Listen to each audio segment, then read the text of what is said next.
Good morning সবাইকে, আমার নতুন ব্লগে আপনাদের সকলকে স্বাগত জানাই। দিনটা ছিল বৃহস্পতিবার। সকালবেলা উঠে স্নান টান করে দমদম জংশন থেকে ট্রেন ধরে চলে গেছিলাম বড়মার মন্দিরে পুজো দেওয়ার জন্য। ট্রেনে নানান রকম হকার দাদাদের জিনিস বিক্রি এবং রাস্তাঘাটে নানান রকম গাছপালা দেখতে দেখতে পৌঁছে গেলাম নৈহাটি স্টেশনে।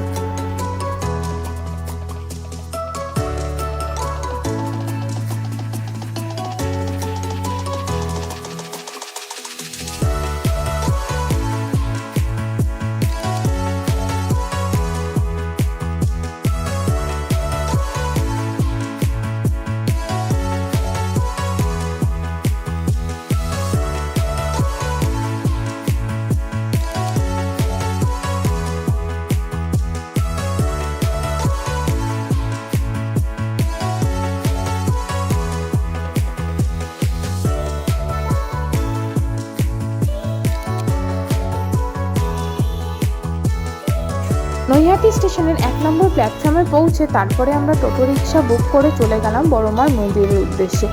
তোমাদেরকে তো বলাই হয়নি, আমি আর আমার পিসি মানে পিসি শাশুড়ি দুজনেই মিলে গেছিলাম সকাল সকাল মায়ের দর্শনে।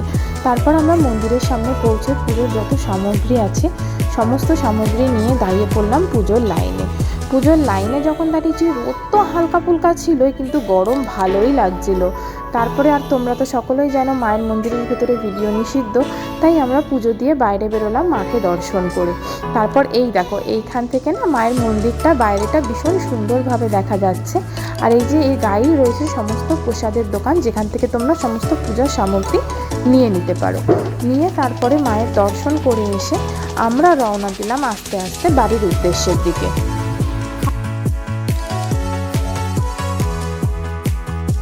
দিয়ে বাড়ি ফেরার পথে দেখলাম গরমা গরম কচুরি ভাজা হচ্ছে। কচুরি দেখলাম আর পেট পুজো করবো না তা কি কখনো হয়, তাই সিধা চলে গেলাম কচুরি তরকারির দোকানে। ওখানে গিয়ে একদম গরম গরম কচুরি আর তরকারি দিয়ে কিন্তু জমিয়ে পেট পুজোটা সেরে ফেললাম। তারপর ওই যে আবার টোটোতে উঠে রওনা দিলাম স্টেশনের উদ্দেশ্যে। এইদিকে বেলা যত বাড়ছে গরমে রোদের তাপে অবস্থা কিন্তু আরও নাজেহাল তৈরি হচ্ছে আমাদের আস্তে আস্তে।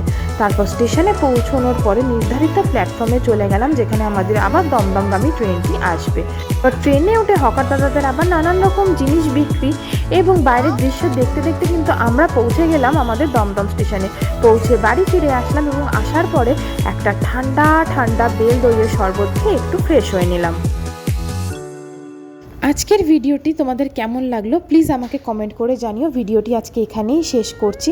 আর প্লিজ আমাকে like, comment, share and subscribe করে আমার পাশে থেকো এবং পাশে থাকা বেল আইকনটি ক্লিক করে দিও, যাতে আমার পরবর্তী কোনো ভিডিও আসলে সবার প্রথমে তোমরা দেখতে পাও।